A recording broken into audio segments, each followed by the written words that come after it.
The doctor literally told me, his words were, if you're lucky, you will die. But I believe that now, unfortunately, men can't be men. But what is a man supposed to be? I feel like there's a lot of stigma against mental health around men taking the step to seek mental health assistance. The best way to be selfish is by helping people. They asked me to work on a film called Vanity Fair, which was directed by Mira Nair and starred Reese Witherspoon. Annihilated me, embarrassed me, sat on me, threw me, punished me, slapped me, tickled me. Yeah, I was very ready to die. So you can't hate the rain because it brings you the rainbow.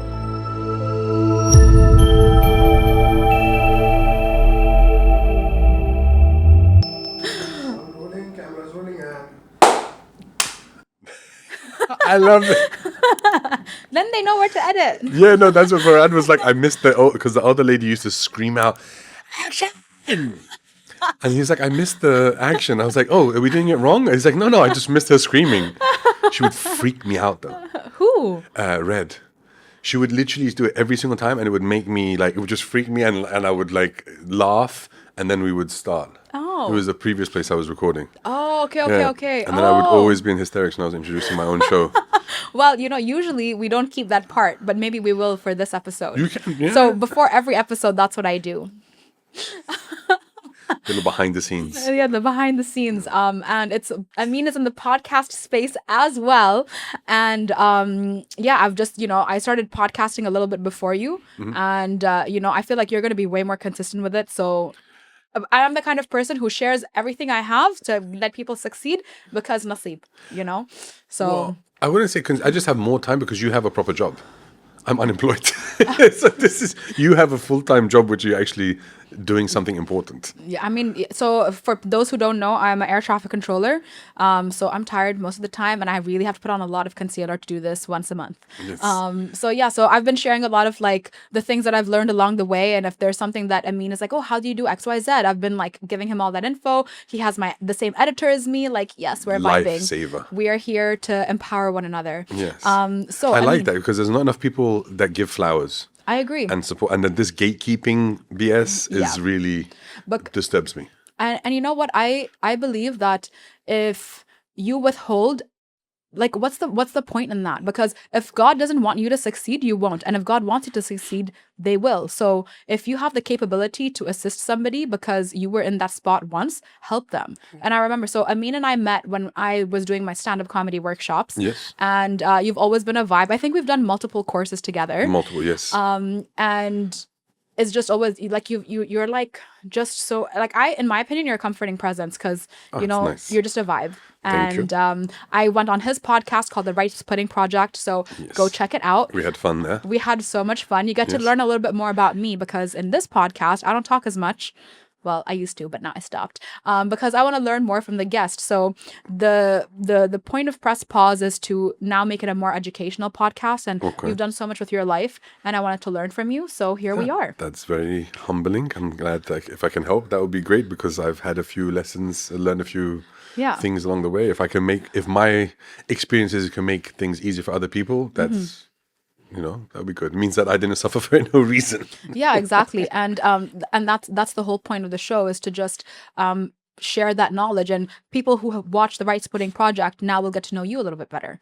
So that is why I also wanted to have you on the show. Perfect. Yeah. I'm happy to be here. Thank you. So, I mean, tell us a little bit about you and what it is that you do. Well, I was born in 1979. Mm-hmm. I know it looks like I was born in 1979. There's no concealer. I was born and raised in England. I come from an Persian Iranian heritage. I grew up there, went to school there, went to primary school there, secondary school there in London. It was interesting, to say the least. How do I say? Parents separated when I was a youngster. I was like 3 or 4 years old. Raised by my father. That was interesting and had its challenges as well. I had dreams of being a football player. Okay. Yes, I had dreams of being a goalkeeper for many, many years. And did you play? I played semi-professionally for many years. Broke my fifth tarsal, I think it is. Had snapped it in half, had a metal plate inserted with 5 screws when I was 18 or 19. So that ended 2 years of playing because I had to operate, and then ended one season, and then the next season the metal plate was still inside, so it hurt my finger, or my finger would just like randomly just stick out. Oh, So I have a friend who that his finger does the same thing at but work. but for another reason. Yes. Yeah. Well, that brings me to jiu-jitsu. So then I had to have another operation, and they removed it. And then after a while, I just decided the football thing wasn't for me. It wasn't going to work. Okay. I just wasn't good enough, basically. I can blame racism and everything else, but which I grew up in a time where it was quite racist, but I just wasn't as good as I wish I would have been, or I wish I didn't see myself making it. And I had started working in a video shop when I was 14 years old Okay. to make money. And that was a vibe because I've always loved movies. And as a kid, it was my escape, let's say. And this is before, satellite TV and things. We grew up with four TV channels. Yeah. That was it. And they were not 24 hours. So that sometimes, and there was not always things to watch. And we had videos. A video which I'm sure The many cassette, people, like, yeah, yeah, I remember that. I'm a 95 child. I would try and explain, but just Google it. You'll be Yeah. confused and you'll wonder why.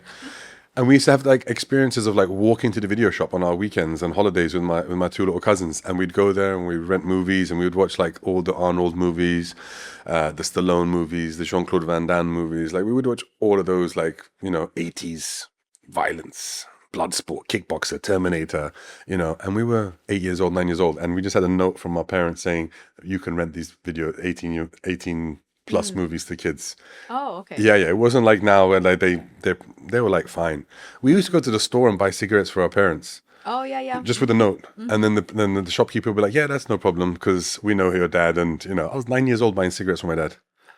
Yeah, so different times. You're very different. Yeah, no alcohol, but cigarettes, did. And then I was doing a film. I was working in a video shop, and then from there I started meeting people in production. Because where I worked in the video shop in Notting Hill Gate was a very famous video shop at the time. I know that sounds weird to say, but this is before, you got to understand, this is before the internet, this is before YouTube, all of these things. So advertising agencies and production companies needed references, and creatives needed examples of how to come up with stuff. They couldn't Google stuff on the internet. So they literally would call you up and say, I need a reference of a man walking his dog, or a woman, going for a run on the beach, or blah, blah, blah. So we would remember what movies had those scenes in them. And then I would tell them, okay, so this movie here, this movie there. And then they would rent those out, look at them, and they would put like clips together, and they would make mood films for their presentations. And then I was like, what are all these people doing? And then I remember once doing it for a commercial. It was a very famous commercial for Guinness. It was a surfing commercial, and it was in black and white, and it had a very vibrant soundtrack, and it was men and horses in the sea. So it was a crazy. I'll show it to you one day. It was a really, really interesting music video, TV commercial. Sorry, and someone showed it to me like, you worked on this, and I was like, how did I work on this? And they're like, remember when you were referencing surfing movies like Big Wednesday and Point Break? That's what they made out of it. I was like, wow, okay. Then I saw a director come in one day, and he asked for car chase movies. He was on a Friday. He said, I come back on a Sunday. On the Sunday he came back. I had 100 movies set aside for him. Wow. And he was like, I was like, oh, this film. And he was like, you love movies? I said, yeah. So he said, come to set. So he took me to set. So I saw what was happening at like age of 15, 16. Wow. And it blew my mind. And then I decided I would love to do that. I'd love to be a director because he told me it was something possible. I was like, I don't want to be a director. At that time, I still want to be a goalkeeper. And I didn't imagine becoming a director. I thought it was impossible to become a director. It's a completely different industry. Yeah. And he was like, I said, it's too hard to be a director. And he's like, well, what do you want to be in life? I'm like, oh, I'm going to be a professional goalkeeper. So he was like, With your hand. yeah, he was That's like, tough. goalkeeper, you don't think being a football player is hard, but you think being a director is hard. I'm like, yeah, how do you do it? And he explained to me. And then I started to. And then I managed to reach out to all these companies that we worked with. So I would actually use the stationery from the video shop because they would send them bills and things like that. And I would use the addresses and the stamps from the video shop. And I would send out my CV. I sent like 200, 300 CVs like on a regular basis. Nice. Nobody answered. Okay. Then I think after 5-6 times of doing this over a 6-month period, I sent out like 1,000. Then I got a reply saying, hey, you can come and work for us for free. Okay. So I went and did that for a company called Fragile Films in Oxford Street. And my job was to go there and buy people lunches. and Okay. buy people coffee in the morning. That was my first job. I would walk to Marks and Spencer's, and I remember I would get somebody salad, and two people wanted the same salad, but one wanted it with salmon flakes, and the other one with salmon chunks. Different. Different. They were very, very particular. This was my job. When I got that right, then I was allowed to open the mail. Not emails, physical mail. Yeah. Okay? Paper. Paper. Open it. And then when I got that right, I was allowed to read scripts. And this is how I evolved. I did that for 6 months, just working on, and I would go to set sometimes. And then I finally got my big break where I was allowed to work on a film. They asked me to work on a film called Vanity Fair, which was directed by Mira Nair and starred Reese Witherspoon. Amazing. How old were you at the time? I was 19. Oh, wow. Okay. Yeah, and I was allowed to work on this film. I had to pay for my own stay in Bath. It was another town in England. It was where they filmed Bridgerton. It looks exactly like that, by the way. Oh, okay. And it was that time. So I went there for 2 weeks, and I worked the crowd control, and it was phenomenal, and it was an amazing experience. It was a vibe. I got paid, but the money I got paid didn't even cover my rent and my fuel and things like that. But it was a great experience. So with my foot in, I did that, and then after I did that, I got a break on working on Wimbledon, the movie. So you know what my job was on Wimbledon? I blew up inflatable dolls. Yes. What? Yes.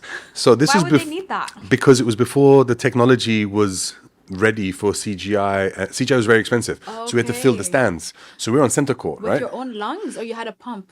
Twice. There was different things. So we had pumps. Okay. But then so basically we had to fill up we blew up 7,000 mannequins, different skin tones. 7,000? 7,000. There was a group of 8 of us. Okay. But there was different skin tones. Some were men, some were But it's women. a group of 8 for 7,000. 7,000. I mean, we did it over a period of time, and then we would move these around different parts of the court. So they would call us, and we would put them in center court 1, and different places.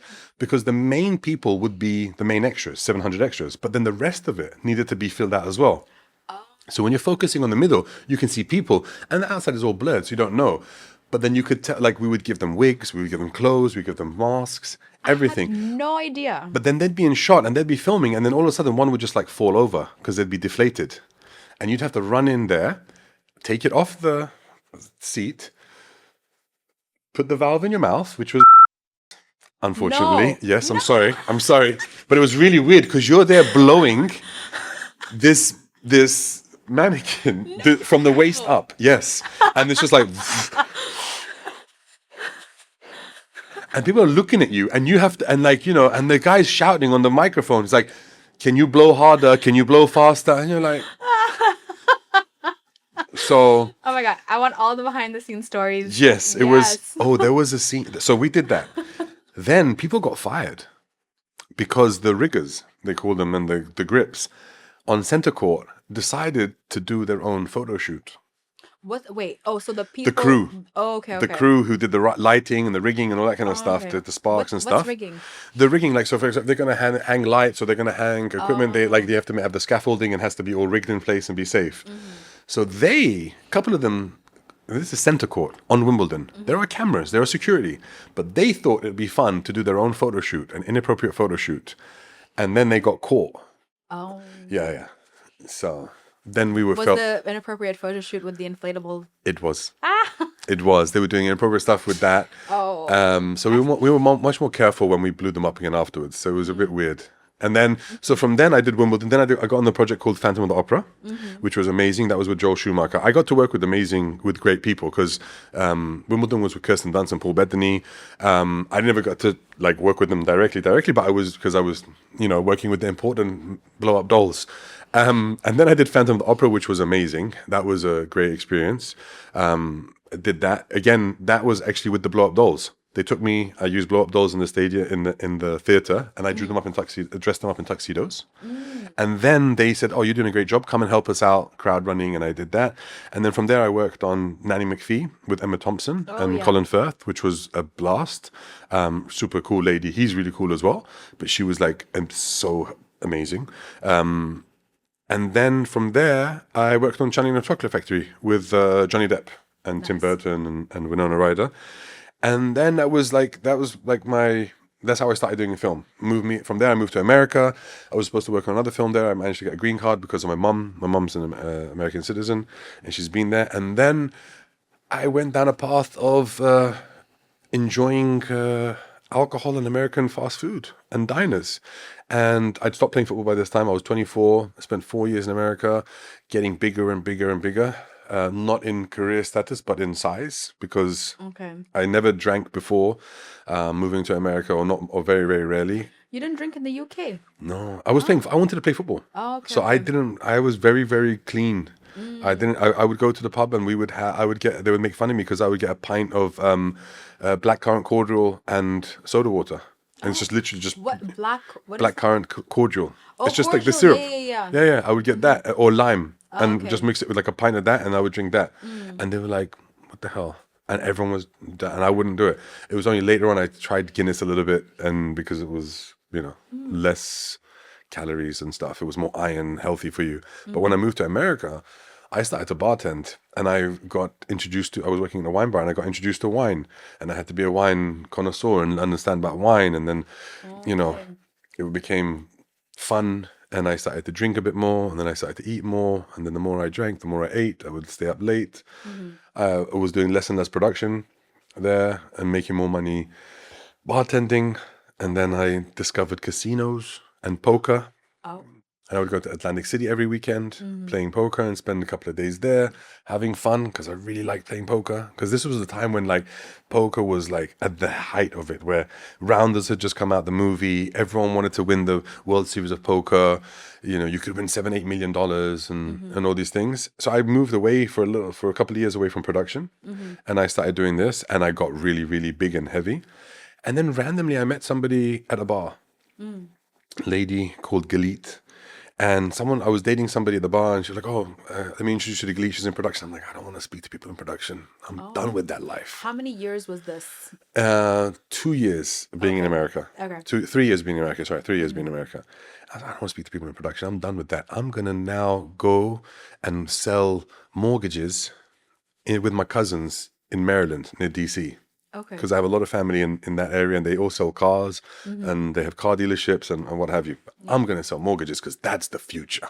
That's where the money is. Real estate and mortgages. That was my dream. Done. And then Galit was sitting at the bar, and one thing led to another, and we started talking about films. I was recommending her wines and things like that. And then she saw that I had this really big passion for film. Yeah. And funny enough, she had worked with a guy whose sister was the producer of Nanny McPhee. Lindsay Duran, amazing lady. And you also worked on that. I worked on that, yeah. I worked on Nanny McPhee. And Lindsay Duran was one of the most amazing producers, women I've ever come across in my life. She always liked milky tea. That was her order. She was very, very nice and cool. I don't know if you've seen the movie This Is Spinal Tap. No. But she played a role in that. She produced it. She produced the film. She used to be like, I can't remember, I don't want to say her exact role because I'm making a mistake, but she was at Paramount Pictures, and she was very, very high. Like but she was very, very modest. Like I think she's a 2-time Oscar winner. You would never know. She's like so kind and like pleasant and helpful. It's like when you see a cliche producer, you think big guy, beard, cigar, oops, am I allowed to? Sorry, mean person, right? Yeah. And then you see Lindsay, small, wonderful, smart lady, kind and friendly to everyone. Whether it's the runner, whether it's the producer, whether it's the director, the star of the movie, she's just nice to everyone, And I thought, oh wow, this is a great vibe. And she really helped me a lot. We're still in touch today. I share photos of my son and things like that. She's a wonderful person. Sorry, I lost my train of thought then. I was in America. Yeah, I was in America, and I was playing. And she saw your passion for film. She saw my passion for film, and she's like, "What are you doing here?" I'm like, she's like, "Why are you wasting your time as a bartender?" I'm like, "Don't worry, this is not my career anymore." She's like, "Oh, great. What are you going to do?" I'm like, "I'm going to sell mortgages." And she's like, "What? You love film?" I'm like, "I love film." She's like, "Why aren't you doing film?" I was like, No, because I have to be part of the union, and they didn't accept my credentials and blah, blah. I'm not going to do that whole thing again. She's like, "I'll get you a job in LA." So she got me a job in LA. Oh, wow. like that. Like Talk about like the right time and place. she got me a job in LA. She's like, I have this connection. Send me she saw my cred. She's like, you will get a job. You know your business, everything. Job in LA, sorted out. Which part of the States did you move to? Where? East Coast, Philadelphia. So that's where you were. That's where I was. So did you not think to go to LA yourself? No, I was like, I'm not going to do this production thing anymore because they were not accepting my like I'd done 5 films and they were like, oh no, because you're not part of the union, so you have to start from scratch again. I'd worked my way up to like a 3rd assistant director, and it takes a long time to do. It took me a long time to do it. They're like, no, you need to start from scratch again. So you need to start as a runner, a PA. I'm like, I'm not doing that again. Oh, okay. Because there's union, non-union. So I'm not going to do that. That's just ridiculous. Because I worked on Hollywood films. Why are you not accepting it? My creds are there. I'm on IMDb. No, you need to do call sheets. It was a whole political thing. Okay. Plus, when I went to America, I changed my name, not officially, but I had people call me Alexander, rather than Amin. Okay. Because I came across a lot of racism. Yeah. And then when I said my name was Amin, they were just like aggressive. But when I tell them my name was Alexander, very friendly. Alexander suits you. My mom came up with that name. Well. My mom came up with that name as well. So she said, call him, and I didn't have the beard and things like that. So when they thought I was Alexander, they thought I was like English Greek. And I was like, all right, let's go with it. All right, yeah. You know what I mean? But when they found out that my name was Amin, they were like, you Arab, you this, you that. It was all these derogatory things. So like, but I'm not, and they were like, they don't know the difference. So I was like, okay. So we changed Alexander. So I was already had that vibe, and I'd already gone through racism in England. So I had the chip on my shoulder, like everything. I will willingly say I had a victim mentality. Okay. I was like, so let's just run. Let's not confront it or deal with it. Let's just move on and do something else instead, and say that I could have been this, but really I'm just avoiding the situation. So I was like, all right, I'll do LA. So it was just before the Super Bowl. I said, I'm gonna, what I'll do is, my plan is I'm gonna go home. So go back to England, pack up the rest of my things, see my sisters, and fly back and go. But on the way, I'm gonna fly to Dubai because my uncle's in Dubai. Oh, okay. I'll say hi to him, my mom's brother, and then because you can. It's perfect. It's the hub, right? Yeah.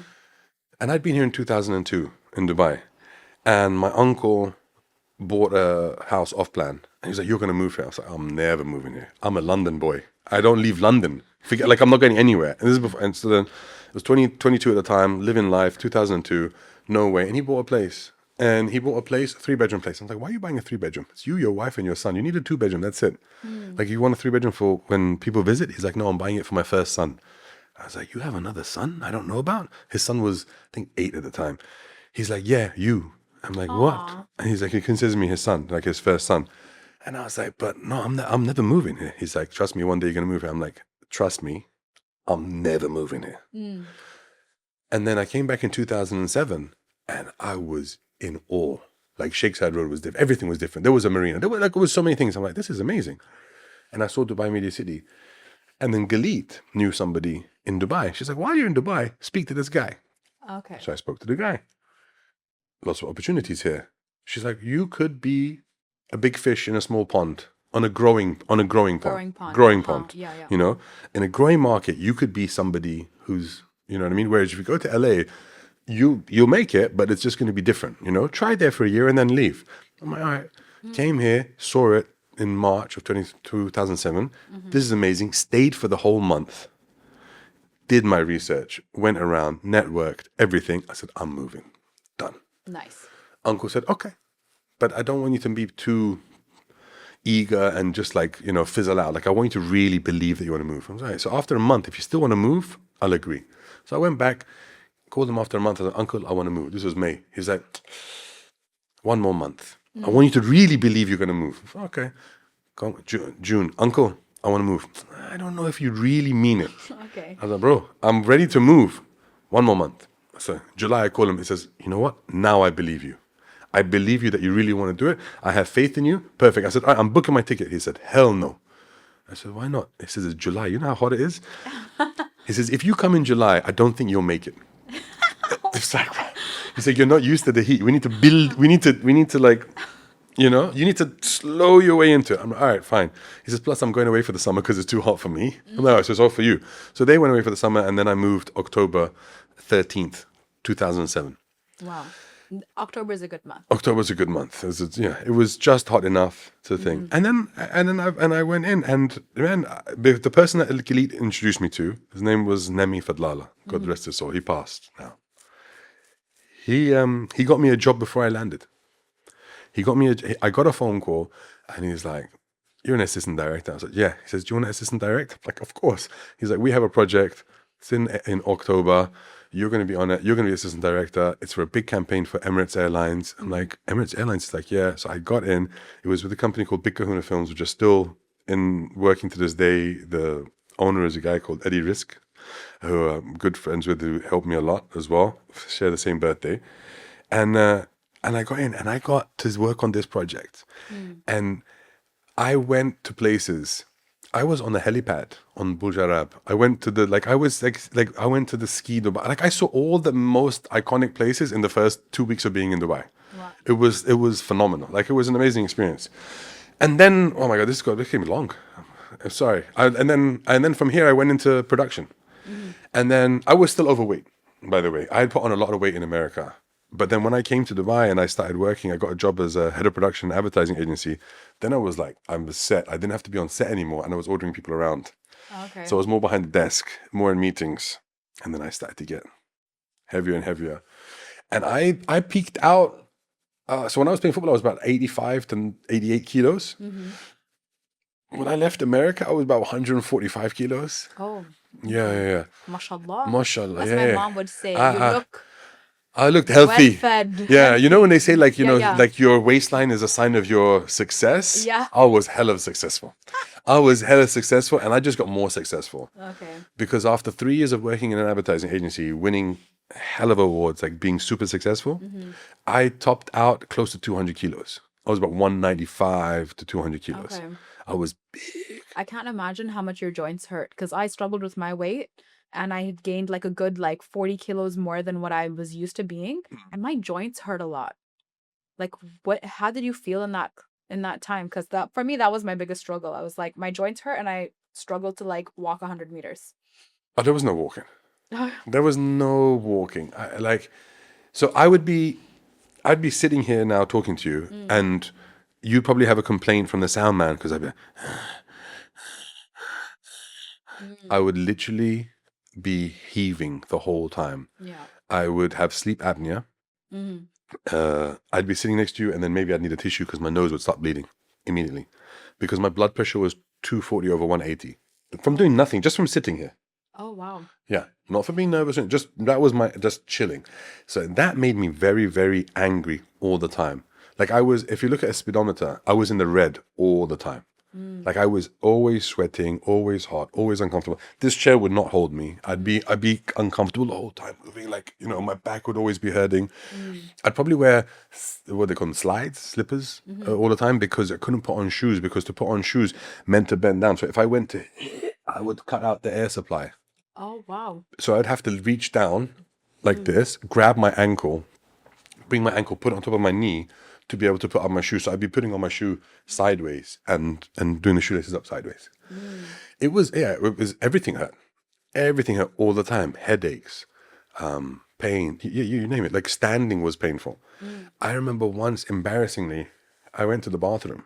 I was standing at the urinal and someone from the cubicle, I didn't even talk. I wasn't talking at all. I went to the urinal and the Portuguese guy, Hugo, said, "Amin, is that you?" I was like, I'm in the toilet and you can smell me? How bad do I? He's like, "No, I can hear you breathing, bro." Oh. My breathing was so bad. Yeah. So I had crazy sleep apnea. I would have this in the middle of the night, I would, anyway, planes were terrible. I had to fly business class because I couldn't fit into the economy seats. And even business, when the plate, the table, the drawer table comes out, the table would be at an angle. Oh. Because my thighs were too big. So there was so many embarrassing things. I would never sit on plastic chairs outside because you're always afraid that they were going to break. They were going to snap. Pain was you just live with it. So at that point you just figure that's just life. Yeah. That's just life. And you don't love yourself. You don't really appreciate yourself. I don't know about other people, but for me, if I get to that, I got to that size because I didn't care about what was next. Like I didn't see myself hitting Yeah. 35 years old, let alone 40, let alone being married or anything like that. Like there was no, at that point, there was no dreams or aspirations to be married or have a child. That was just the simple fact of the matter. That was the thing. Sorry, it went dark. And then, It's not even dark. This is what you went through. yeah, I was very ready to die. I didn't want to die, Yeah. but I was resound to the fact that it's just a matter of time. Because the doctor literally told me, his words were, if you're lucky, you will die. That was his thing. He told me that straight. He said, if you're lucky, you'll die. And I said, you mean I'll have a heart attack? He's like, no, if you're lucky, you'll die because at your size, at your weight, you will have a stroke. And if you have a stroke, he says, I'm sorry, but I don't believe that you're a very rich person. And I was like, no, I'm not. He says, if you have a stroke, you will be paralyzed. Half your body will be paralyzed. You will not be able to function. So you will need to be very, very rich to have someone to take care of you. Be married and have someone who loves you to take care of you because someone's going to have to bathe you and wash you because you won't be able to do it yourself because you will be completely thing. And your size, you'll be in a wheelchair. There's no way you can barely walk as it is. 195 kilos. If your half your body is not working, your limbs are not working, what's going to happen? So I was like, okay, cool. So you hear this, you think you're going to change, right? No, I didn't change. I carried on going. I doubled down. I just did my thing. I didn't think about it. I was smoking at the time. I drank a little bit, but I didn't. I just thought, okay, fine, that's it. My friend passed away from a heart attack. Okay, another friend died, all young, all fitter than me. Didn't do anything. Didn't make me change at all. Then, I don't know how much I'm going to talk about this, but I'm okay with it. But so it was Halloween, and I was a mean person in my office. I was mean. I had this one friend who always wanted me to fast. Okay, during Ramadan. I wasn't raised as a very religious person, but when I moved to Dubai, I started to believe in God. So I call myself a deist. I started to believe in a higher power. I don't have enough knowledge to choose a religion, and I respect religions, but I don't have a specific religion that I follow. But he was a devout Muslim, and he was always pushing me to fast. So I said, okay, I give up. I'll fast. What do I have to do? No water, distances. Easy, no problem. The third day he came to my office, and he said, Wallahi, you should not fast. He says, I will fast for you. I will do 60 days, but you don't fast anymore because you don't understand. Like, you're ruining the whole. I'm like, I'm fasting. What do you mean? I was shouting at people. People come, get out of my office. I went nuts. I was so aggressive, not drinking water, not the food, not drinking water. He said, I will fast for you. Oh.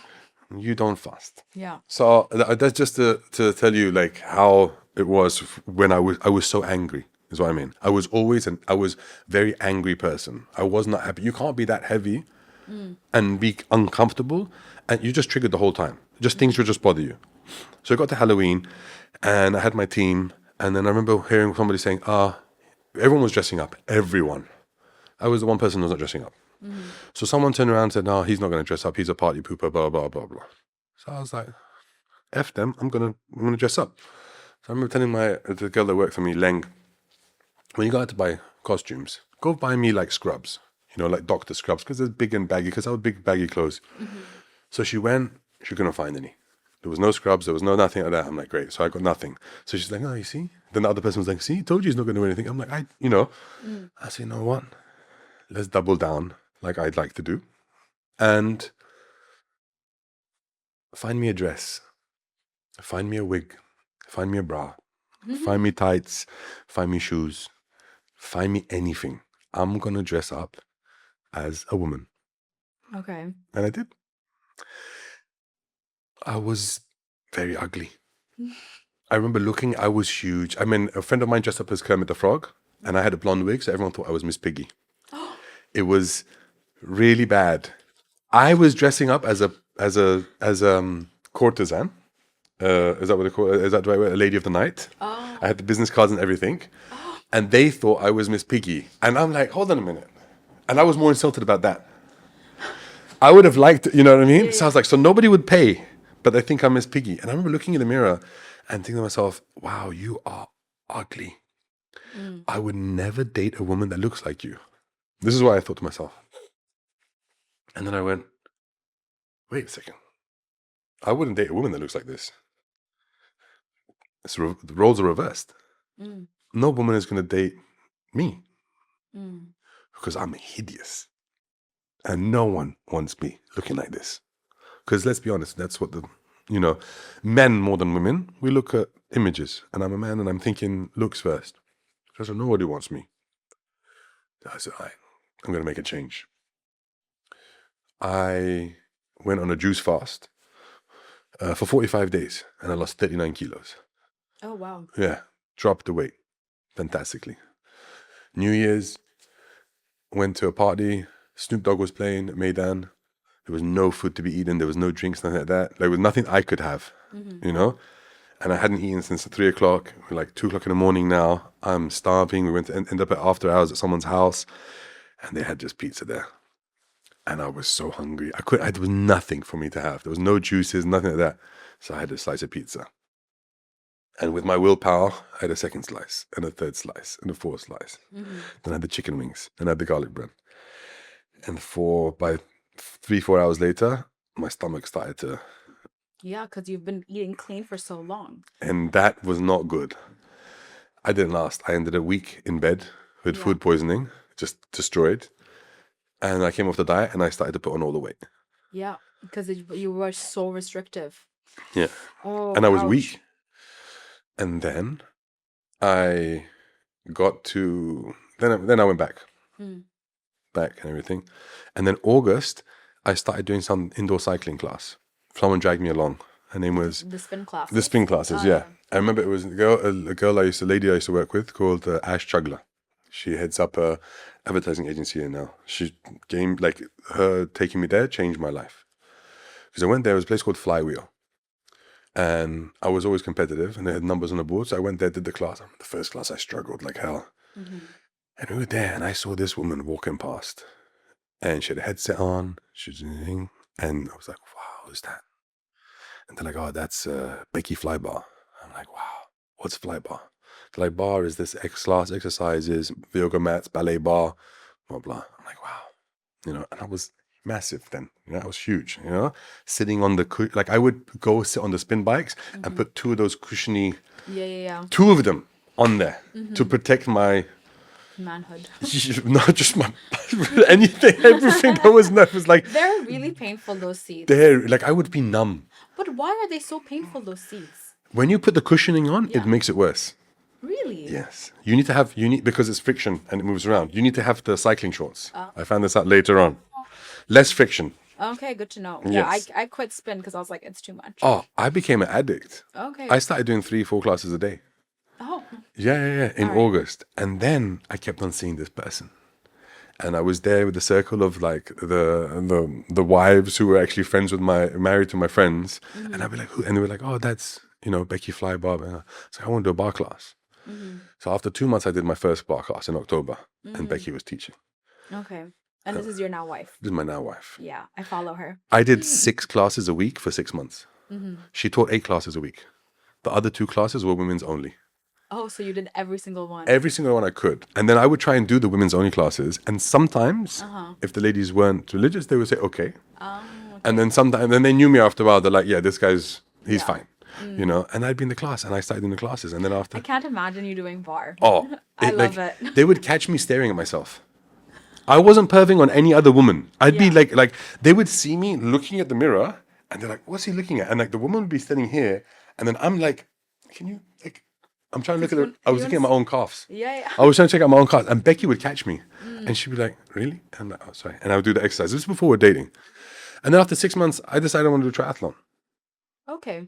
So at this point, how much weight did you lose? Like 20 kilos. Okay. Yeah, maybe something like that. Like 10, 15 kilos. Yeah, something like that. So, spoiler alert, but Amin lost 90 kilos. 90 kilos, yeah. Yeah, so he's taking us on that journey now. Yeah, sorry. It's a bit of a, twice, by the way.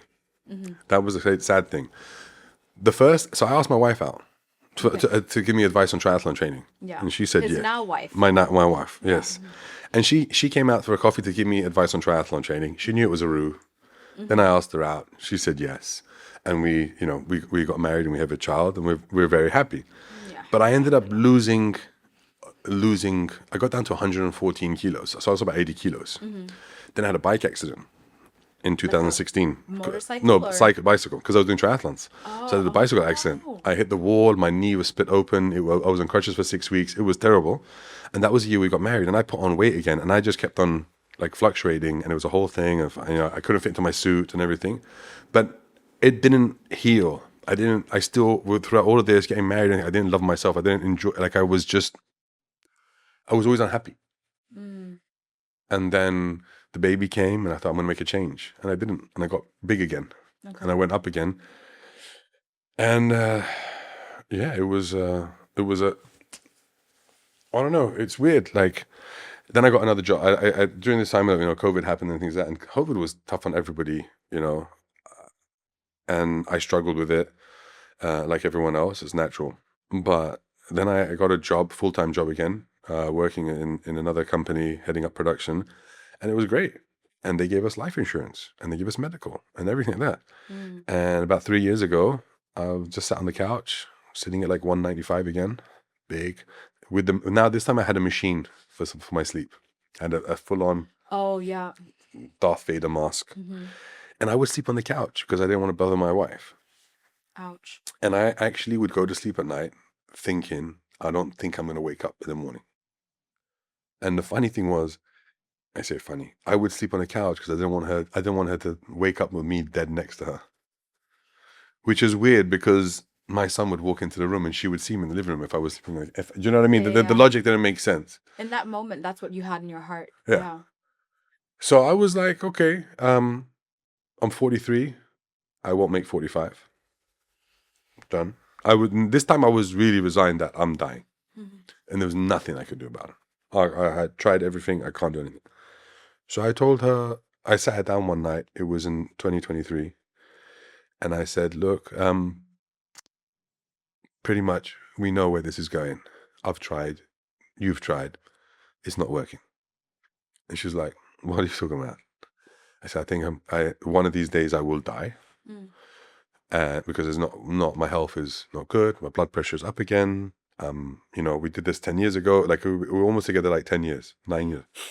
And I said, at least before in the 30s, it's different. But now in my mid-40s, or close to the mid-40s. She's like, okay.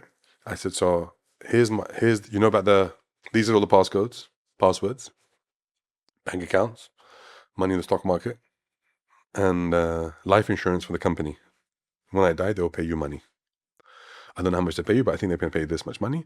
Take this, invest it here, speak to this person. This person will help you invest, and you'll get a monthly stipend or something like that to pay the bills. This will take care of you and him for the rest of your life. And plus you're working, so you'll be okay. She's like, okay. And I said, and you have a, golden visa, 10-year visa. So she's like, you're willing to die for your family. And I said, it's not really willing to die. I'm going to die. And yes, I'm willing to die. And the last thing I do is take care of my family. So I'm willing to die for my family. She's like, oh, you're willing to die for your family? I said, yeah, that's my job. As a husband, as a father, I take care of my family. She's like, okay, you're willing to die. Yeah. So we cried. It was sad. She said, but I want to ask you a question. I said, what's that? She's like, are you willing to live for your family? And I said, I can't do it, mate. I can't do it anymore. I can't. I literally can't. I'd given up, Jaina. And she's like, I said, I would love to. I'd love to be there to see you, to see him, but I can't do it. It's physically not in my hands anymore. I've given up. Yeah. And she's like, okay. She said, what if I help you? I said, you can't. It's too much to do. I said, I'm in pain every day. I'm in pain just sitting here. I'm never comfortable. I was never comfortable. Like pain in my feet, joints, like you said, tension, headaches. I was popping paracetamol, ibuprofen, like you wouldn't like it was like it was Maltesers, like Smarties, with the Smarties, or with those Smarties as well. And she's like, okay. And I had started doing stand-up comedy by then. You had I started. had started doing stand-up comedy. I had stand-up comedy. And she's the reason I did stand-up comedy, because I did 12 years of classes and I didn't finish a class. And in the end, she was like, enough talking about it. Either you're going to do the stand-up comedy class, finish it, but don't come back and say that my wife and my son were the reason I didn't do comedy. I know you're going to make up an excuse. Yeah. So, because I was a victim, always, victim mentality. I said, no. Okay. So I did that and I did the course. Did my first course. I was super tired, scared, and I did it. Then she's like, okay, you have comedy that you love. You have your son that you love. You have me that you love. There's a reason for living. See him get older. You don't want him to be raised by somebody else. You don't want me to be with somebody else. I was like, no. Okay.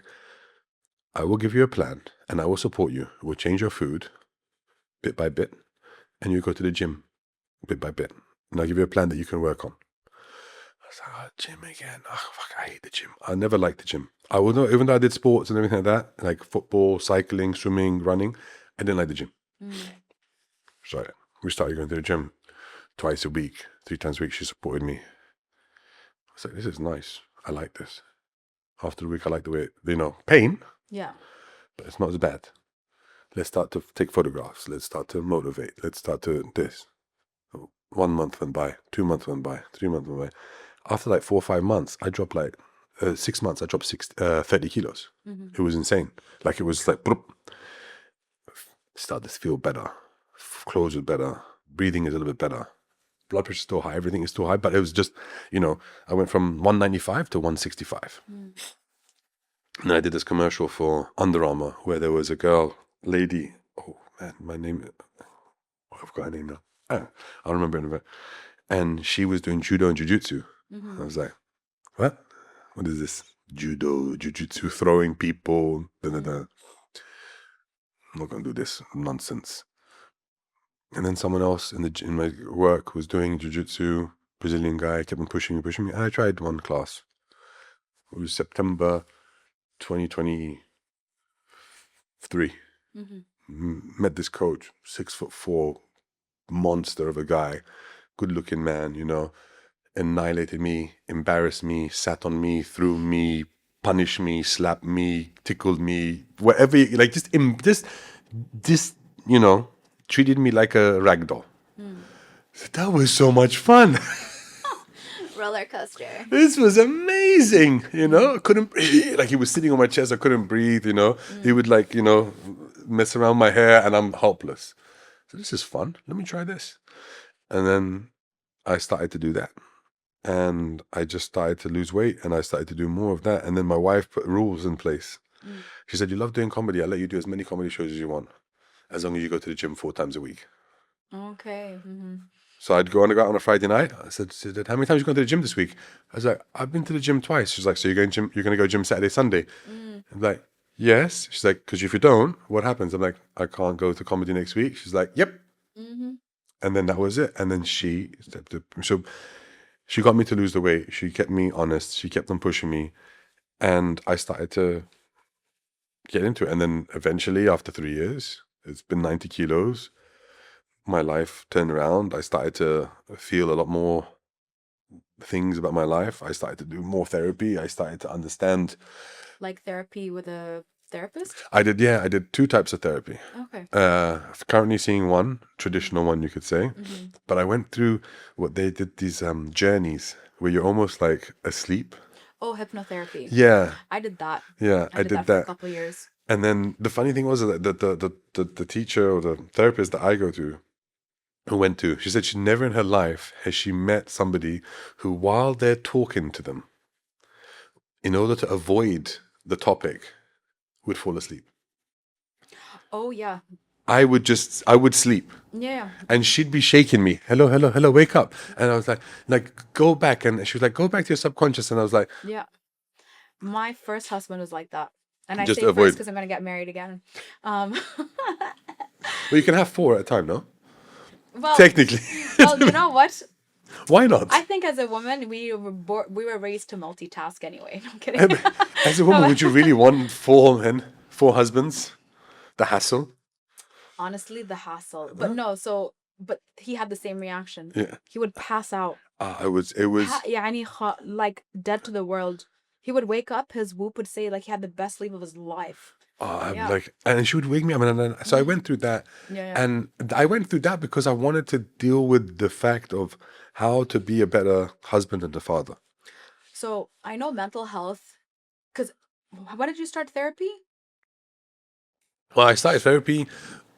I've done it all throughout my life for one reason or another, because of anger issues when I was a kid as well. Oh, okay. So when I was a teenager, I had anger issues, and they made me do therapy. Okay. And then I went to America and I did therapy there as well. And that was a whole like Goodwill Hunting thing where the guy's like, it's not your fault. And I'm like, no, it is. It's not your fault. You know, Okay. that whole thing. But I started to do it like 3 years ago, 4 years ago. Okay. Yeah. Yeah, because I feel like there's a lot of stigma against mental health around men taking the step to seek mental health assistance. Because it's not cool. Yeah. Because And specifically for you, like you're such a masculine individual yeah, in general. And it's like, with your background and everything, I want you to tell men it's okay to go to therapy, and please, for the women, go to therapy. For everyone around you, go to men therapy. for the women should go to therapy, or just women should go to therapy? No, yeah, I need like Men should go to therapy for women. no, Men, for their relationships, for everything. So I think, in my opinion, everyone should be in therapy, because if we have to take care of our bodies, we should take care of our minds as well. Yeah. And Well, it's mind, body, and soul. yeah, exactly. And like everything and we do in life, what I've been learning through therapy is it's a trauma response.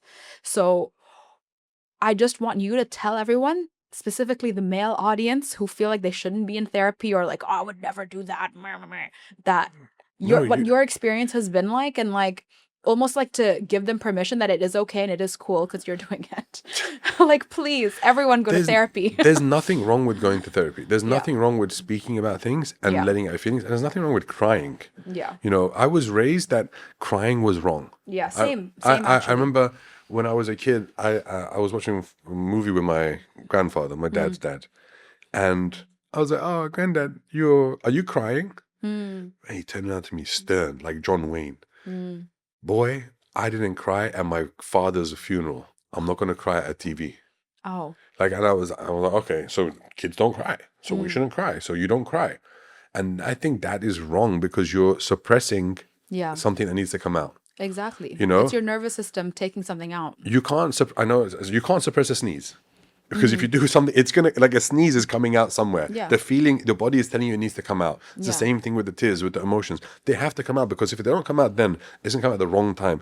And if that builds, like the anger or the tension or the stress builds, then what's going to happen is that you're driving down the street, someone cuts you off, and then you're upset about this, but then this one becomes so much more heightened for no reason. Yeah. But if you've dealt with your issues before and you've spoken to somebody and you've got out your feelings, then when some guy cuts you off, and you're like, okay, boom, have a good day, no problem, because it's not that much of a big deal for someone to cut you off. But if you have so much tension and anger and aggression, and it builds up and builds up, it will build up, and it will come out at the wrong times. And the thing for me is, I didn't want it to build that on my child and my wife. Yeah, I didn't want to step on them. See, get the therapy for like from a male perspective. It's not for you; it's for your family. Yeah, you know? And for the people around you. Yeah, because yes, it is for you. For predominantly it's for you, but you can be a stubborn person and just always be angry and go around life and be selfish. And I'm saying this from experience, I was very, very selfish and very, very angry all the time, and blamed everybody for all of my mistakes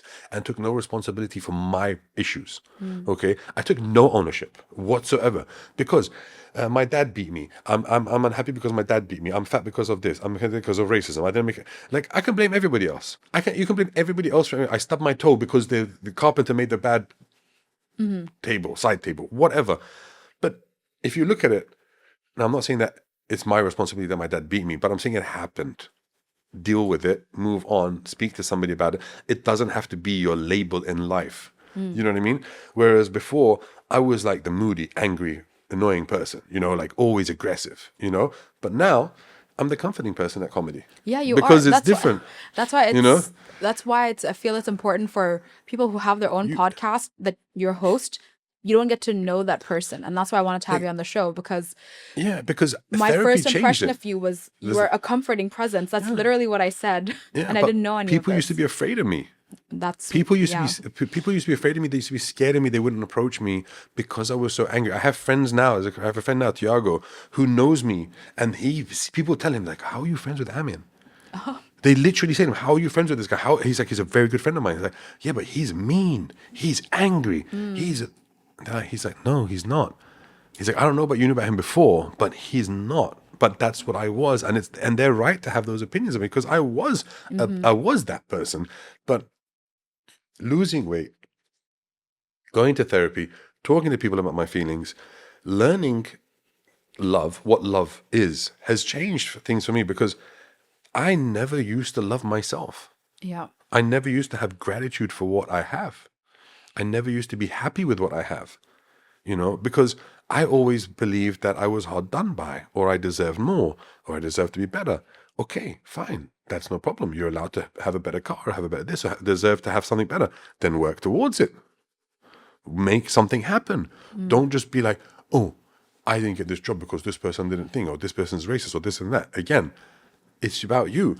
Go and have, speak to somebody and see how it, you will feel better because as men, I know that there's a lot of toxic masculinity, and I'm not going to sit here and be an advocate for that because I don't believe in it. Okay, but I believe that now, unfortunately, men can't be men. But what is a man supposed to be? Because now people are confused. Men and I think it's wrong. Like, you can be soft and gentle as a man. You don't need to be somebody who is aggressive, who sleeps with lots of women or lots of men, whatever your thing is, and be able to beat people up and have nice cars and rich and things like that. That is not what a man is. That is not the definition of a man for me. And people bottle things up, and being a man, they have this definition of this masculinity that if you're a man, then you're a player. You drink, you smoke cigars, you have a nice house, a nice car, you fly around the world, you dress a certain way, and we don't talk about our feelings because we are men, and this is it. And that's BS, because that's not the key. And if those people want to be that way, that's fine, you can be that way. But, I have a lot of friends who are very, very successful financially, in their personal life, health-wise, everything, and they speak openly about their feelings. They're openly emotional, and they speak to therapists, and there's nothing wrong with that. If you can be in touch with your feelings, feminine side, whatever you want to call it, then that's perfectly fine. Because the last thing I want is for my son to be afraid to talk to me. Yeah. This is the thing, and I want to have the tools for him to be able to speak to me, and my wife as well. But for example, I grew up not knowing what it was like to have a mum because my mum and dad separated. Okay, and that's something that my mum and I will never be able to get back, that part of our lives. But we have a different part of our life that we're working together now as a different type of perspective, which I don't think some people have. Like, we have a more open relationship about it because we grew together as adults. But I was never able to speak to my dad because I was afraid of him. The last thing I want is for my son to grow up angry and afraid to talk to me like I was. So You're breaking the pattern. Yeah. And my first version of breaking the pattern was not to get married and have a child. Because if I don't get married and I don't have a child, then I've broken the cycle. Oh, yeah, I understand that actually. I relate You I relate a lot. But then I met Becky, and I thought, wow, I love this woman. I want to marry this woman. And I thought that's what love was. Because very openly, we spoke about this the other day, her and I, the first time I saw her was on looks. I was in awe of her beauty. And then I got to know her, but I was first attracted to her physically. She was not attracted to me physically. She even said, she's like, you were not attractive at 195 kilos when I said, let's go out when I agreed to go out for dinner. You know what I mean? But you seem like a genuinely good person, nice person. And she was fed up of not nice people, nice guys. And then she got to know me, and it was good. You know what I mean? And then I started, and she saw something in me, and it worked on there, and it's paid off. But it doesn't, I thought that was what love was. And then we got together and we spent time together. And I was like, oh, I'm in love with this woman. After 364 days, I wanted to marry her. I proposed to marry her. Proposed. After 3 months, I wanted to marry her, but I waited a little bit of time not to scare her away. Then when we had the child, I was like, oh, no, that wasn't love. This is now love, because now I have a child. This is what real love is. Now I know what love is. Okay. Then going through my journey, speaking to many people, figuring out what it is that makes me happy, what I want in life, changing my jobs, leaving my career, finding peace within myself, having gratitude and taking ownership of my life. Taking ownership of my life. I found a new version of love because I'm now able to, before anybody else, like the plane, I love myself first. So I take care of myself first. And now that I've loved myself, I'm like, shit, I never loved them as much as I love them now. And my love for them has completely evolved because now I know what real love is. Because how are you going to tell me that you love me if you don't know how to love yourself? If you don't appreciate yourself? Like, if you can't take care of yourself, don't talk to me about health and being fit if you're 195 kilos. Like, how can I tell my son, don't drink fizzy drinks and junk food, when on the side, I'm sitting in the car, stuffing myself with junk food and hiding and watching Netflix? What kind of a madness is that? And that's what I used to do because I was so unhappy and sad and basically committing suicide indirectly. Yeah. I was harming myself and harming everyone around me, making them suffer because I was selfish and not taking ownership of my own feelings. And I was too scared to talk to anybody. And only when I started to talk to somebody and say, I need help, I can't do this anymore, did I manage to find someone to help me, because unfortunately, we are raised that no one is going to help you, that we're alone in this world. And that is a sad, sad thing, because we're not alone in this world. Because everywhere you look, people are willing to help. You just need to have the guts and the courage to step forward and say, please, I need support here. Like I said with my wife, on a bigger scale, I said to her, I can't do this anymore. Okay, I was screaming out. I didn't ask for help. I just said, I gave up. Yeah. I'm lucky that she didn't give up on me and she helped. But many, many people will help. You just need to be open to ask for help and support, whether it's therapy, whether it's a friend to talk to. Like, there's more people suffering than we know, and people suffer in silence, unfortunately. And that's the norm, specifically in Arab culture and African culture as well. Yeah. It's because that's what I grew up in. Yeah. You don't cry. You put it all away. You put it in a box. Crying is seen as weakness. Asking for help also sometimes is seen as a weakness. And there's a flip side to that as well, because what I think is unfortunate is that not enough people listen to women when they're asking for help, because it's like, she's just a woman. She's always complaining. She's not tough enough, which is absolute bullshit. Sorry again. It's absolute BS, because in my experience, women are the toughest, the strongest of the species, of the between male and females. Even scientifically. 100%. Down to the genetic code. Forget genetic code. Yeah. Watch childbirth. Yeah. No. I joke at this. I have goosebumps. Watch. Oh my God, I get goosebumps. Watch a woman. Every man who has a wife and they're gonna have a child. That person needs to watch, see, support his wife, his partner, while she goes through childbirth. Because what a woman goes through childbirth, I don't care what. Like, I'm a strong man. If it comes to lifting weights, I lift more weights than my wife. But that is such a superficial test of strength and character. What my wife went through during childbirth to birth our child, I remember seeing it and asking the doctor. She did it, no drugs, no epidural, nothing. And after seeing someone of my size, like, I would have been like, potentially, genetically, this baby is going to be huge. I was 11 pounds when I was born. Oh, wow. Okay. And she said, I'm going through this. Nothing. Natural. She loved her. She had so much love for her child. She was willing to go through pain. So that I'm not saying, I don't know the medical side of things, but like, she was like, I didn't want anything. I wanted it to be fully natural. Okay. Right. So we tried she tried the water birth. I was just there helping out. No drugs. Okay. I was asking, I said, Doc, we need to get some drugs. While my wife was pushing, she's like, I don't need drugs. And I said, but I do. like give me like it was traumatic for me, and she was the one pushing, like I saw her pushing. I saw her like that's love. That's love. That's strength. That's something that no man can ever do. And I know people are going to be like, "Oh, you're such a..." Come at me. I don't care. Because if you really understand the miracle of childbirth and what a woman can do, when I saw that, I'm telling you, the next day my mom came to the hospital, I hugged her and I cried and I apologized. She's like, "Why?" I was like, "I'm so sorry for everything." Yeah. First, the fact that I was 11 pounds.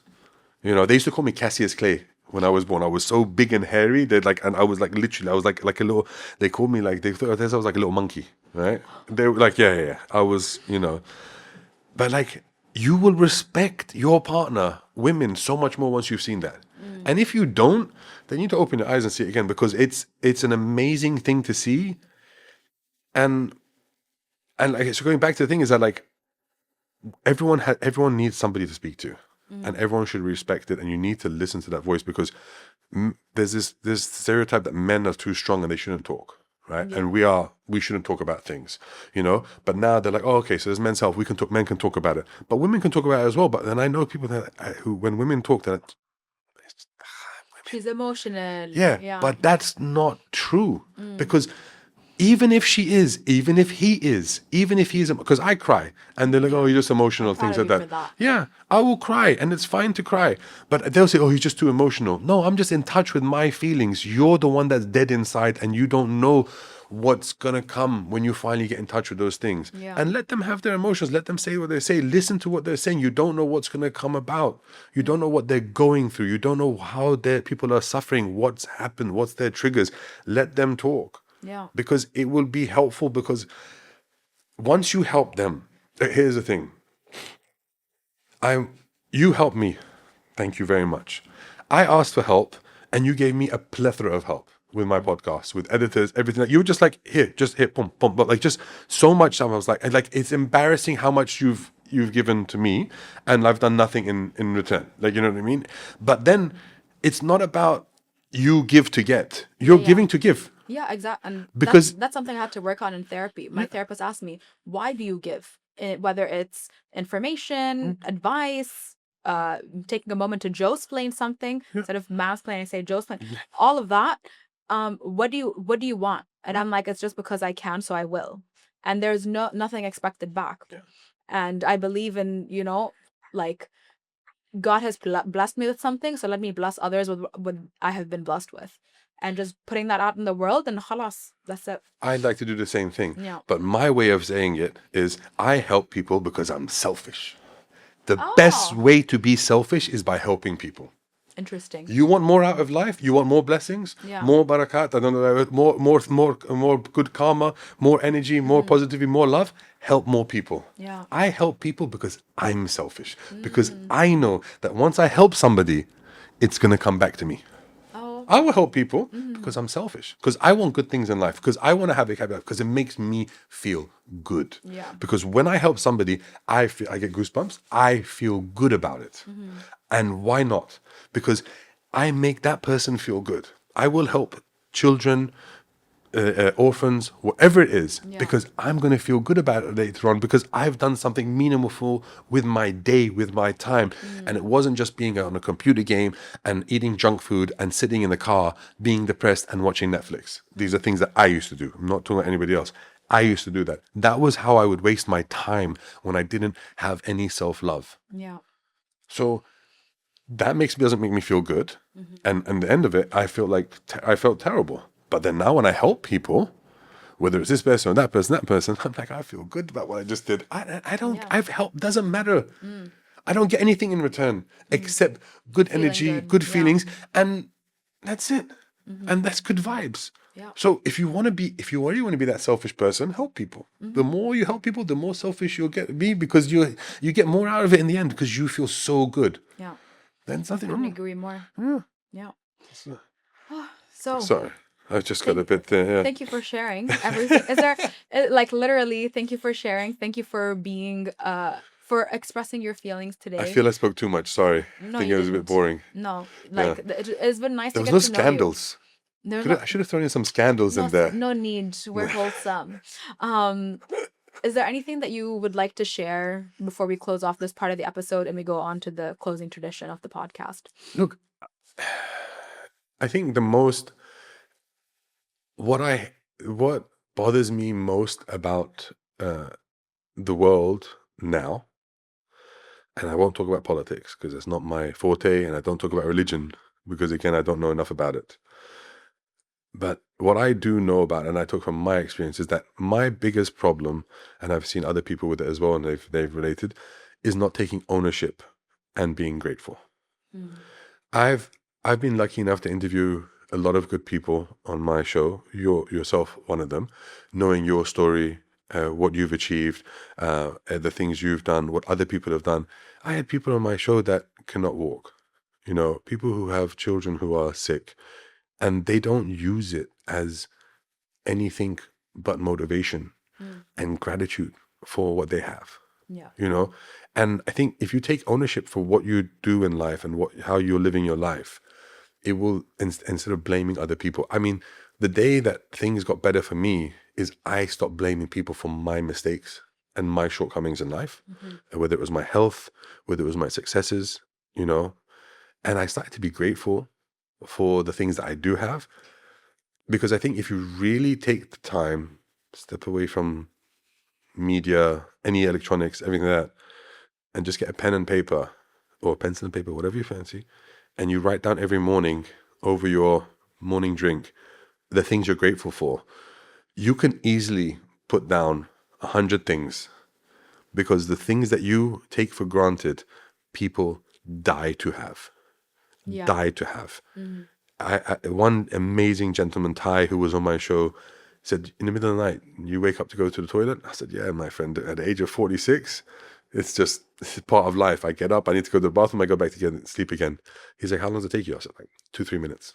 He's like, mine is like a 45-minute ordeal, and sometimes I can't go back to sleep again. I was like, why? He's like, well, because when you're in a wheelchair, it's not that easy. And he explained everything. Process, And he says that's something that he says that's something you take for granted. Walking, running, breathing, feet in the sand, being grounded. There are so many things that we take for granted that other people would die for. And I think once you start taking ownership and you start to be grateful for your life, you will be so much happier and so much more content and so much more successful with what you have. That was the thing. I think, just be grateful for what we have, because, I think anything we know about this year, last year, the world, is that there are people who are much more unfortunate than us. Yes, there are people who are better off in the sense of financial terms, but what does that mean exactly? But there is always someone worse off, and be grateful for what you have. Yeah. So that's the only thing I would say. I can't remember the name of the Mo Gawad. Yeah. I So love this man. I'm listening to his podcast with Stephen Bartlett. He's always said, don't look up, look down.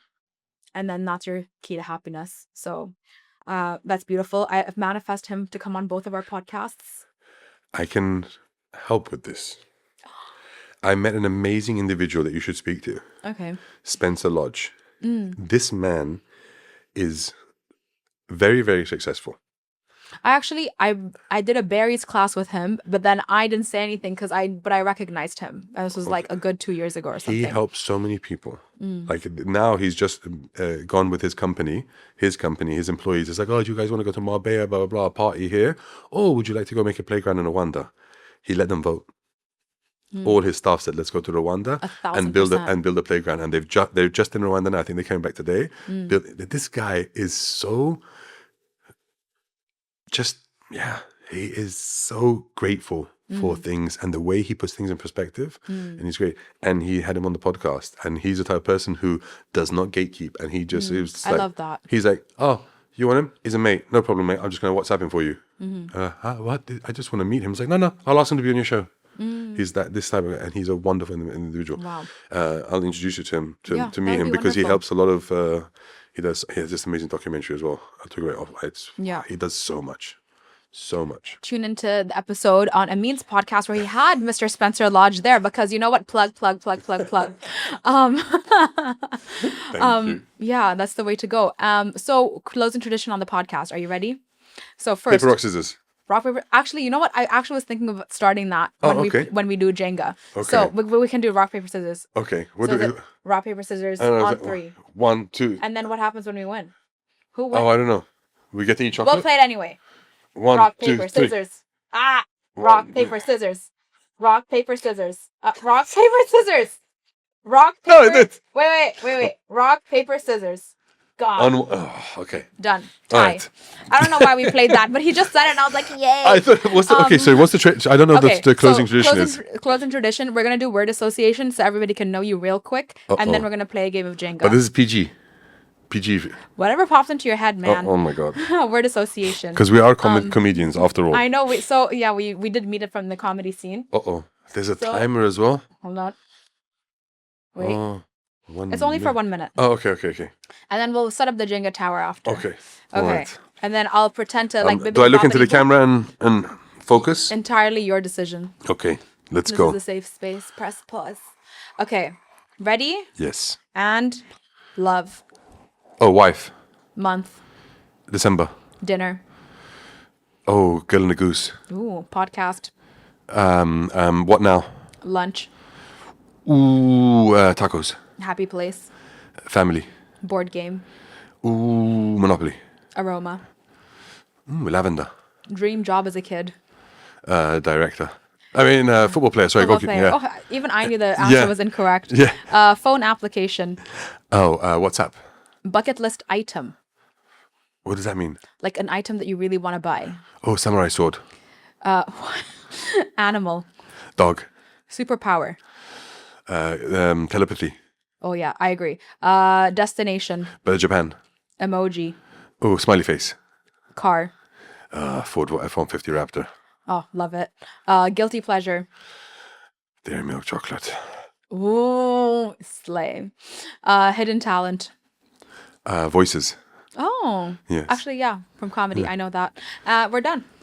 Oh, congratulations. I was loving that. Yeah. I was ready for more. You were ready for more. I said wife instead of son. She was. I wouldn't have him without her. Sah. Yeah. You love the maker of your child. Yeah. Do you know that I asked God for her? Oh. Yeah. I was alone and walking around the lakes, and nobody wanted me. Okay. Nobody. I tell you this. I had a girlfriend break up with me. I had 3 girlfriends break up with me back to back, and one of them broke up with me because I was so heavy. She was afraid I would have a heart attack on top of her. Yes. Wow. Yeah. I make jokes about that on stage.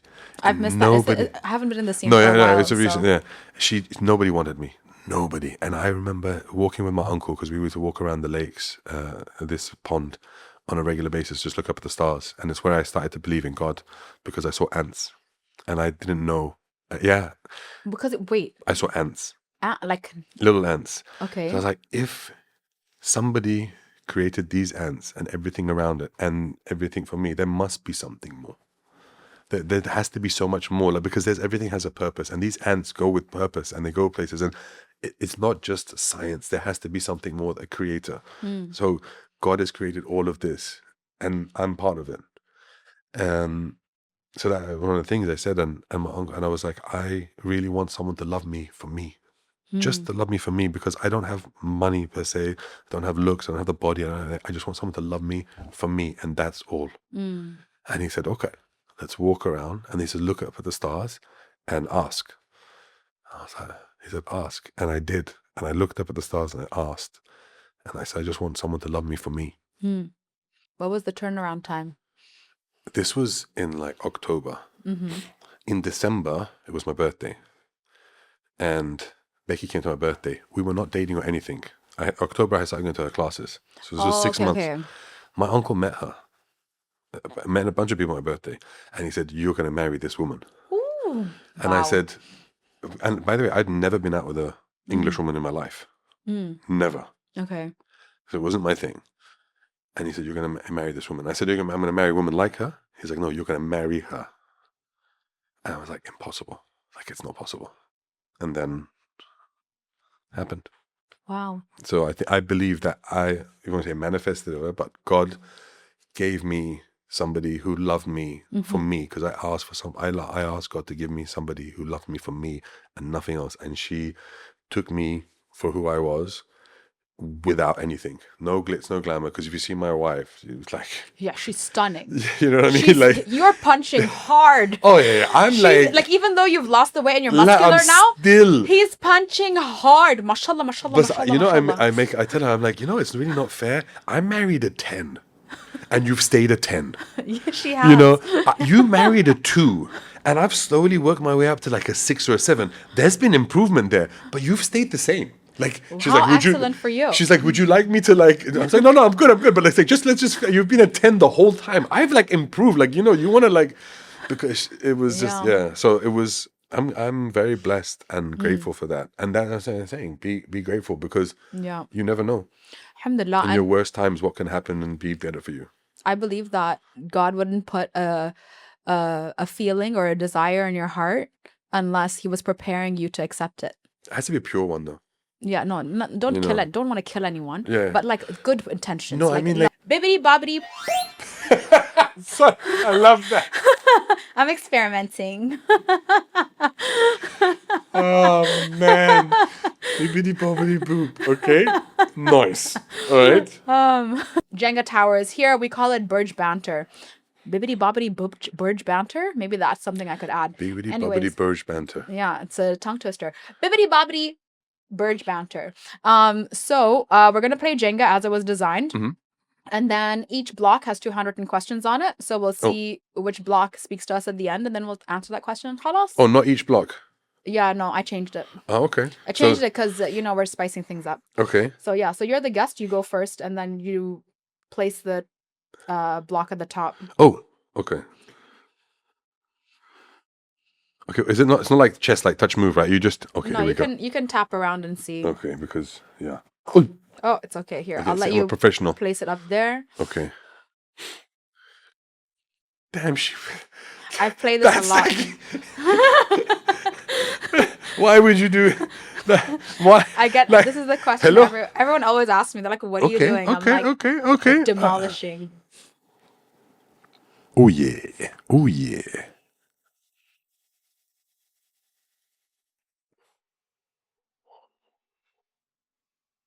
Okay, let's see.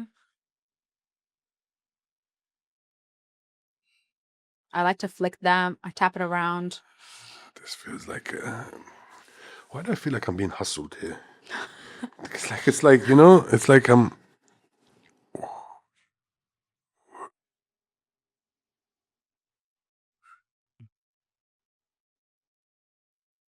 Okay, at least like wait a second before like I Okay. put the you make me feel a little bit like okay. This is how I make all the men at work feel. I'm like, bam, I'm arrived. I feel sorry for the pilots, like like. One guy is doing the wheel.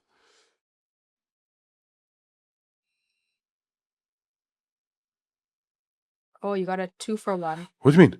You released one on my side. Oh come on! Yeah. Like it wasn't easy enough for you, is Do this? you wanna take that No, one? no, Bonus. no. All right.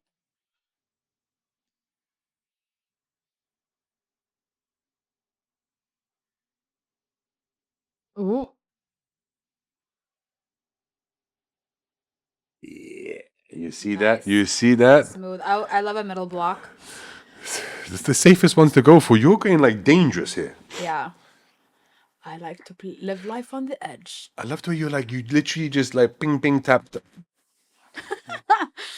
Oh, I love it. I swear my whoop is gonna see my heart rate is like. It's like he does jujitsu. He like trains like 700 hours a day, and then he plays Jenga with me. It's like Yeah, exactly. Like my heart rate has gone through the roof. Oh yeah.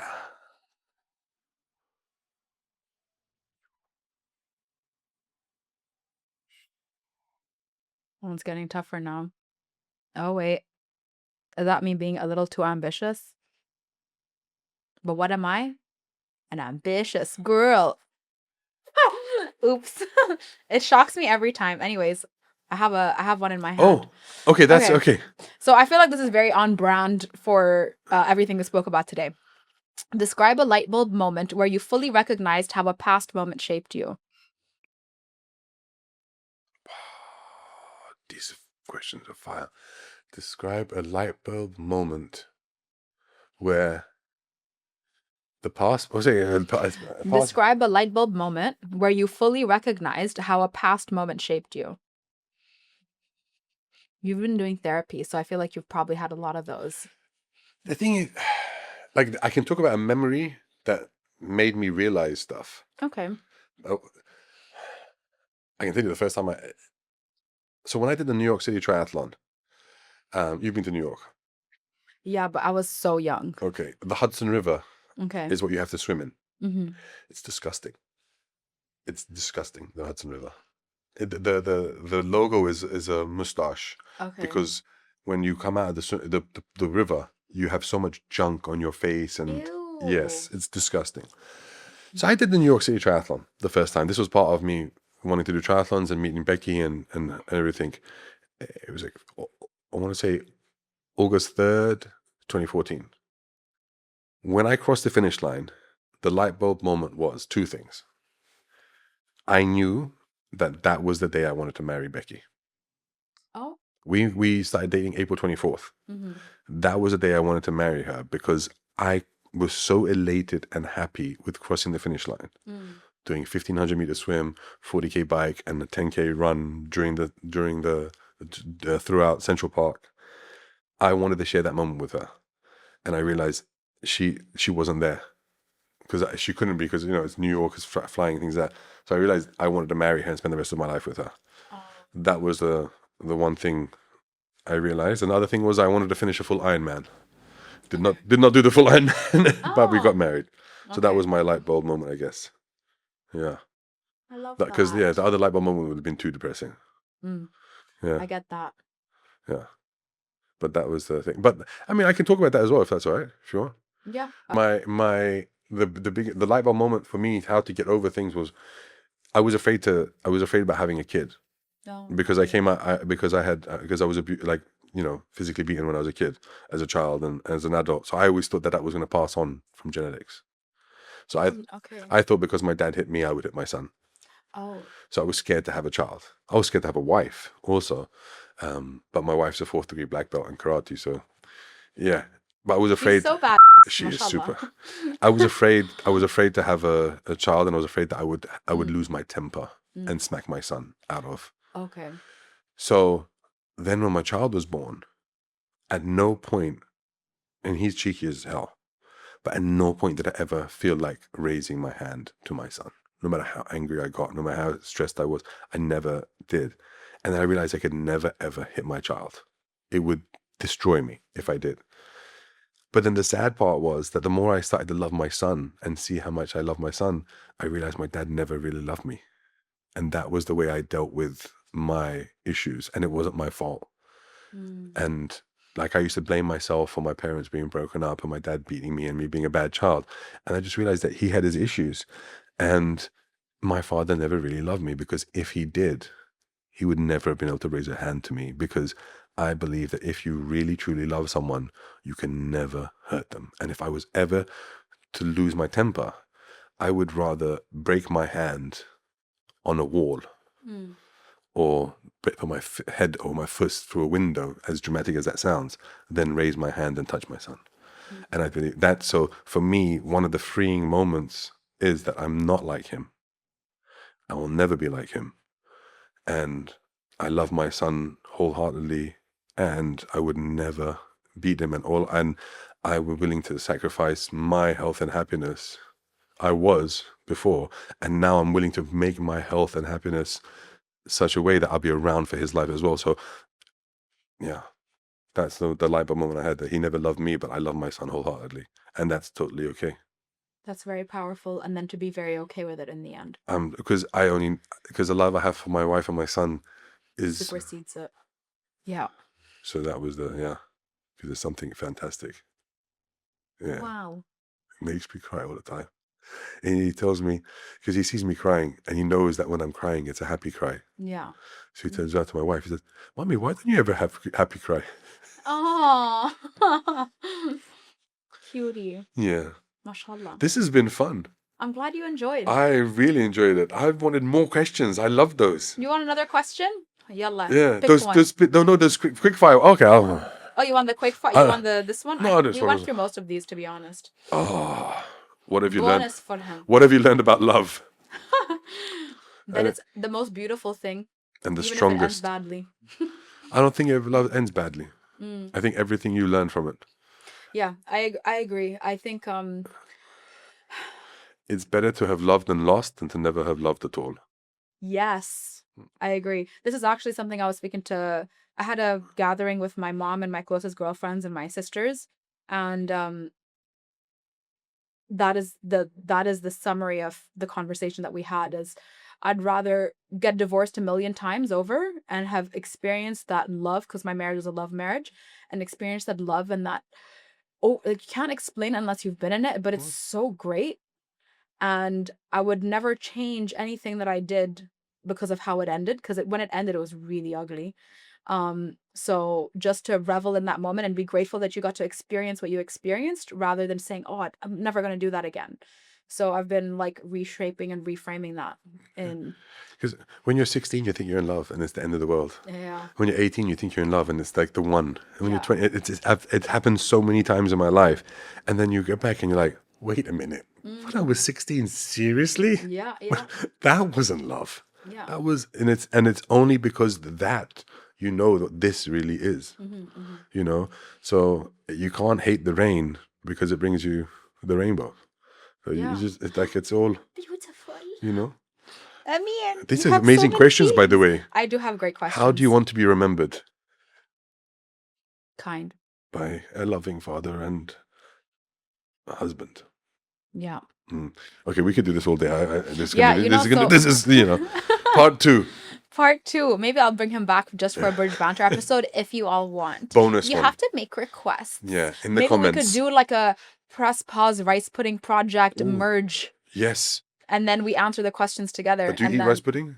I do actually like it. I need to eat it one day. I know you don't like it. No, I have to. You have to. It has to be it's part of your therapy. Yeah, we spoke about this. Ali has to bring it on though. That's a full circle. Okay, done. Yes. Inside jokes, none of your business. Yeah. Subscribe to find out more. Facts. Press pause family, thank you so much for tuning in. If you haven't subscribed, please do. It's the one little thing that really makes a very big difference. Okay, I have a full-time job, I'm a dog mom, I'm busy, and I want to know that this is something I should continue. So convince me. And it is something she should continue. You know that. So press pause and press the subscribe button. Yes. Thank you. Thank you, Amin. Thank you so for much. so many feelings. I felt a lot inside my heart.